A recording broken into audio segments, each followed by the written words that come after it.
Tuesday mornings at the Riverside County DMV never changed. Fluorescent lights buzzed overhead like anxious insects. Rows of cheap plastic chairs were filled with the slumped shoulders of the impatient and the weary. Parents wrangling sticky toddlers, teenagers glued to their phones, workers glancing nervously at the clocks on the walls, already calculating how much of their lunch break they'd lose to bureaucratic machinery. Through the grim normalcy, a figure moved with deliberate steadiness. An elderly man, silver hair combed with meticulous care, shoes polished to a dull shine, wearing a crisp navy blue coat and khaki slacks with a razor-sharp crease, approached the service counters. His presence was a quiet anomaly among the casual disarray around him, a man seemingly untouched by the passage of everyday frustrations. Windows 6 flashed on the overhead screen, Q127. Melissa Chen, 3 months into her job and already jaded by the sameness of it all, barely glanced up. "License or state ID?" she asked mechanically. The old man didn't correct her tone.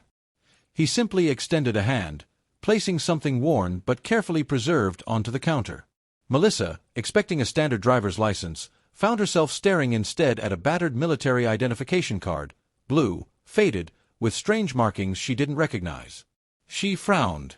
"Sir, this expired in 2012.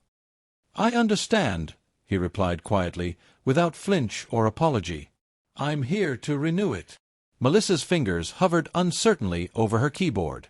There were procedures for expired military IDs, yes, but nothing about one like this. Its format didn't match anything she'd seen in her thin training manual. She flagged down her supervisor. Carlos Delgado leaned over her shoulder, a manager more interested in surviving the day than upholding any grand standard of customer service. "What's the issue?" "Unusual military ID," Melissa said, holding it up between 2 fingers as if uncertain if it might crumble apart. Carlos took the card, turned it once, and chuckled. Probably a retirement card or something. He didn't recognize it either. Carlos motioned over Officer Mark Reeves, the DMV's resident security. Reeves, 28 years old, 3 years into the job, loved the badge on his chest a little too much. He swaggered over, plucking the ID out of Carlos's hand with casual disrespect. "This a joke?" Reeves laughed, flashing the card toward the next window where another clerk stifled a chuckle. "Looks like it came out of a cereal box. Expired 10 years ago. Grandpa, that's your retirement card." The old man said nothing. No visible irritation. No rebuttal. He simply accepted the ID back with slow, deliberate hands and moved aside to a bench along the far wall, where he sat without a word. But the damage had already been done. Melissa, entertained and mildly annoyed, pulled out her phone beneath the counter. She quickly typed a draft post for Reddit, entitled "Old Guy Tries to Pass Off Fake Military ID at the DMV." Security shut him down. Haha.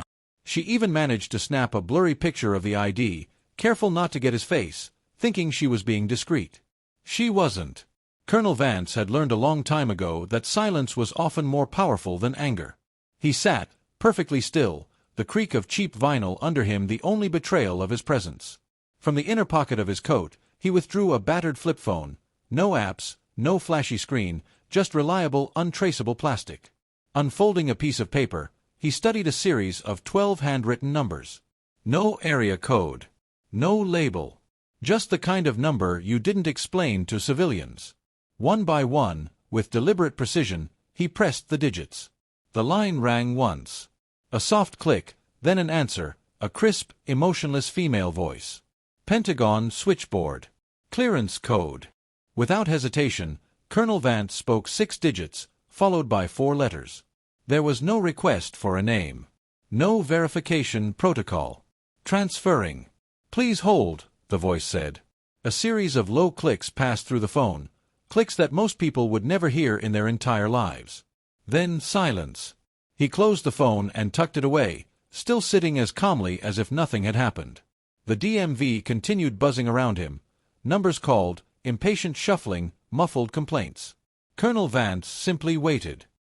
He'd been trained for patience in places where waiting too long might mean death. This was child's play. The first ripple came when the back office phone, a private administrative line that rarely rang, lit up. Brenda Wallace, the DMV regional manager, answered instinctively, still chewing on the last bite of a protein bar. Her expression changed immediately. In just under 3 minutes, her entire demeanor shifted from annoyed professionalism to terrified urgency. Without hanging up properly, she burst from her office, nearly knocking over a trash can in her haste. "You," she snapped at Officer Reeves, who straightened, confused. "And you," pointing at Melissa Chen. "My office. Now." The entire DMV froze. Parents stopped scolding toddlers.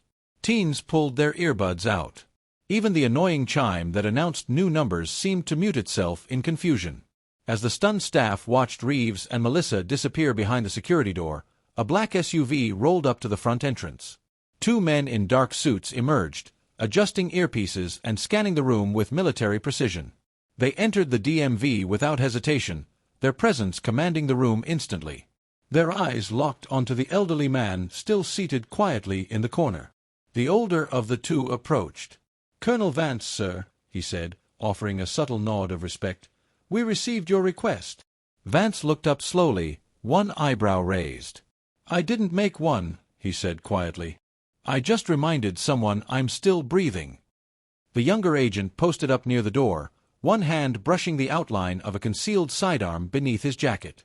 The DMV, a place usually immune to drama bigger than a lost number, had turned into a scene straight out of a political thriller. Behind the security door, raised voices filtered through the DMV lobby. Words like classified and authorization floated through thin walls, sending chills through the few DMV staff still working the counters. Officer Reeves re-emerged first, pale and stiff, the cocky swagger entirely drained from him. He approached Colonel Vance without making eye contact. "Sir," he began, voice cracking slightly, "I didn't realize." "You didn't," Vance said flatly, saving him the effort of continuing. The federal agents stood behind Vance like silent statues, their very presence a warning no one dared ignore. The younger one withdrew a sleek leather portfolio, extracting a thick envelope stamped with Department of Defense insignia. "We've brought everything you'll need for fast-track processing, sir. Renewal, formal apology from the Department of Defense liaison, and an escort order for immediate clearance." Vance accepted the folder without opening it. Experience had taught him that the documents were never the important part. It was who handed them to you, and how. Brenda Wallace herself now emerged again, face still flushed, voice pitched a shade too high. "Colonel Vance," she said quickly, "if you'll come with me, we've cleared my personal office for your processing." The colonel's gaze remained steady. "No," he said simply. "I'll wait my turn." Brenda blinked, thrown off balance. "Sir, after what happened—" "What happened," Vance interrupted gently, "was a misunderstanding. I've had worse." The lobby that once buzzed with petty frustrations now sat in brittle, unnatural silence. Eyes flickered toward Colonel Vance, then quickly away, as if staring too long might somehow be dangerous. Parents tugged their children closer. Teenagers stopped scrolling. Even the DMV clerks behind the counters kept their hands frozen over keyboards, unsure whether to call the next number or wait for the inevitable drama. A little boy, no older than 6, stared openly. His mother yanked him back by the hood of his sweatshirt, whispering something sharp in his ear. Colonel Vance remained unmoving, as if unaware of the shifting tide around him. The 2 federal agents flanked him without speaking, one at the left, one at the right, professional, alert, their gazes sweeping the room every few seconds. The number on the screen beeped forward. Now serving 142. At window 3, a middle-aged woman stood and approached, clutching a sheaf of papers to her chest, refusing to meet anyone's gaze. The DMV clerks did their best to act normal, but their hands trembled slightly over keyboards. Every movement felt exaggerated, loud. Even the automatic door at the entrance seemed to hush itself, gliding open with an eerie slowness as another civilian cautiously entered, saw the scene, and immediately backed out. Vance's patience was endless. He sat, waiting, as if nothing had changed. He wasn't a man who needed attention. He was a man who commanded it without asking. Eventually, Melissa Chen, still visibly shaken from her dressing down, found herself nudged forward by Brenda Wallace's frantic whisper, "Fix it." Melissa stumbled toward Colonel Vance, clenching her sweaty hands into fists at her sides. Each step felt heavier than the last. She stopped about 6 feet from him, throat dry. Sir, She began, voice small. Vance looked up at her, just a slight tilt of the head, but it was enough. There was no anger in his gaze. No visible hostility. Somehow that made it worse. I didn't mean to. She trailed off. We see fake sometimes, you know? People pretending to be military. I just thought. Vance said nothing. The silence stretched. Melissa felt herself shriveling under it. In training, she'd learned the power of a customer service smile. It wouldn't help her here. I'm sorry, she finished, barely above a whisper. Still, he said nothing. Not because he was cruel. Because he understood something about the world that she did not. Some mistakes aren't fixable with words. Melissa stepped back, face burning with humiliation. She realized then that an apology wasn't about being forgiven. It was about acknowledging that you'd failed someone who deserved better. As the lobby returned to its broken, embarrassed hush, whispers began to thread through the room. The mother with the little boy leaned over to her husband. "Who is he?" she whispered. "I don't know," the husband muttered.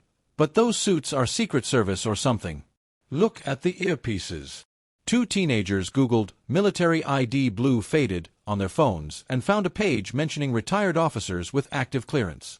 An elderly veteran, sitting 2 rows back, recognized the way Vance sat, ramrod straight, hands folded precisely over one knee, and felt a shiver of memory he hadn't tasted since Korea. Then someone, a middle-aged man near the doors, said it loud enough for half the room to hear, "That's Colonel Vance." A ripple. Vance. The name carried weight. Not because of fame. Not because of television or medals or parades. Because among a certain quiet brotherhood, the name Vance was a whisper passed between men who had survived places too dark for public knowledge. Some had heard rumors, operations that never made the news, coups averted, hostages recovered from behind enemy lines, entire wars ended before they began, all because of the ghost colonel. Now he sat in a cracked vinyl chair under buzzing fluorescent lights, waiting his turn at the DMV. The automatic doors yawned open again, and this time the newcomer was not subtle. A tall, lean man in an expensive suit, tie still flapping behind him, stormed into the room. Gregory Harmon, State DMV Director, had never personally visited a local branch in his 17-year career.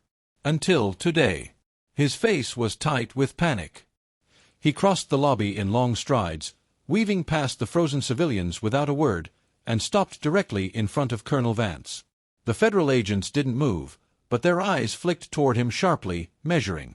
Gregory dipped into a half-bow, something between formal respect and desperate apology. "Colonel Vance," he said in a rush, "please accept my deepest, sincerest apologies on behalf of the entire Department of Motor Vehicles. We were not aware, that is, the staff were not properly trained. I assure you this will never happen again." Colonel Vance looked up at him, impassive. Gregory swallowed. "We have expedited everything. Your new credentials are being printed as we speak. You won't have to lift a finger, sir. We've also—" Vance raised one hand slightly, a subtle stop gesture. Gregory fell instantly silent. Colonel Vance spoke for the first time in nearly 20 minutes. "Train your people better," he said simply. Gregory bobbed his head frantically. Yes, absolutely, sir. Immediate retraining programs. Statewide." Colonel Vance nodded once. Permission to leave. Gregory fled back toward the administrative offices, already pulling out his phone to bark orders. At precisely 11:42 a.m., Melissa Chen, still trembling slightly, emerged from the back office carrying a small black leather folder. Inside was Colonel Vance's newly issued identification card, a custom piece, hand-delivered from the Sacramento State Headquarters, verified under direct Pentagon supervision. No waiting period. No lines. No fees. It was not the kind of favor extended lightly. Melissa approached slowly, holding out the folder with both hands, like a ceremonial offering. Colonel Vance rose smoothly from his seat. He accepted the folder, a movement so small, so precise, that it somehow filled the room. He flipped it open. Studied the contents briefly. Satisfied. Without looking up, he said, almost conversationally, "You took the picture wrong." Melissa paled. He wasn't angry, but he wasn't joking, either. He tapped the ID with one careful fingertip. Left profile. Never center. Center is for prisoners. The lesson struck harder than any lecture ever could. Melissa nodded stiffly, swallowing hard. She would remember that for the rest of her life. Colonel Vance closed the folder, tucked it into his inner coat pocket, and turned toward the door. The Federal agents moved in synchrony, following him out, silent shadows.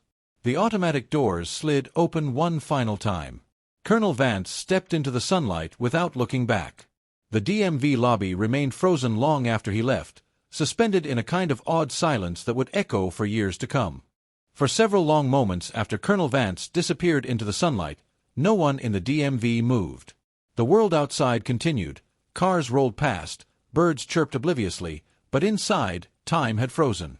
It was as if something sacred had just brushed the edges of their ordinary, frustrating lives, and no one quite knew how to process it. A teenager broke the silence first, muttering under his breath. That was like real-life John Wick. His friend elbowed him sharply, shooting a wide-eyed warning glance. The little boy whose mother had yanked him back earlier now stood on his tiptoes, peering out the glass doors with a look of pure wonder. "Mommy, who was that?" he whispered. His mother didn't answer right away. She just knelt beside him, smoothed his hair, and said in a voice thick with emotion, "That was a real hero." A burly man near the license renewal line shook his head slowly. "People like that, you don't mess with." Another added, almost reverently, "I think we just witnessed history." It wasn't about fear. It was about recognition, the quiet, awed acknowledgement that they had been in the presence of someone who had lived through things the rest of them could barely imagine, and had carried that weight with impossible grace. No one talked about getting back in line. No one complained about wait times anymore. Even the DMV itself seemed somehow different. Humbled. Melissa Chen slumped into one of the hard plastic chairs usually reserved for applicants. Her hands trembled so badly she had to clench them into fists against her thighs to hide it. Brenda Wallace, her supervisor, usually a woman of sharp barks and short tempers, sat down beside her heavily, like the air had been knocked out of her. Neither of them spoke for a long time. Finally, Brenda muttered, staring at the scuffed linoleum floor, "Whole damn world went sideways in 5 minutes." Melissa gave a small, shaky laugh. It wasn't funny. It wasn't even close to funny. The other clerks shuffled around in awkward silence, unsure what to do now. The normal rhythms, ticket numbers called, announcements made, seemed almost disrespectful to resume. One clerk tried to restart the "Now Serving" screen. The buzzing noise startled everyone. Brenda looked at Melissa sideways, voice low and hoarse. "You know who you called a liar today?" Melissa nodded miserably. "Yeah." Brenda leaned back, folding her arms across her chest. "Bet you'll never forget it." Melissa didn't answer. She didn't need to. Because she understood now, deep in her bones, what she'd touched today wasn't just a man with an old ID. It was a living monument, someone who had earned a place beyond petty suspicion, beyond lazy judgments. She would carry that lesson into every encounter for the rest of her career. Maybe even her life. 3 days later, an official memorandum arrived at every DMV branch in the state. Subject: New protocols for handling military veterans and retirees. It wasn't optional. It wasn't a guideline either. It was an ironclad set of procedures with signatures from the state director and the governor himself. Effective immediately. All military IDs, regardless of wear or aging, must be verified through direct access lines with Department of Defense databases before questioning authenticity. Veterans and active duty personnel must be treated with the utmost respect, regardless of the nature of the visit. Any disputes regarding military documents would be escalated directly to a specially trained supervisor. No frontline clerks were permitted to challenge them. All staff, including security personnel, were required to attend a mandatory 3-day intensive on military etiquette, service branch protocols, and veteran honors. Melissa Chen sat through the first training session with rapt attention, scribbling notes furiously. It wasn't about getting it right to avoid trouble anymore. It was about earning back the dignity they had fumbled so badly. The DMV wasn't just a bureaucracy now. It was a place that remembered. A small framed plaque appeared by the front door a week later. Honor all who served. There was no name attached to the plaque. No reference to the incident.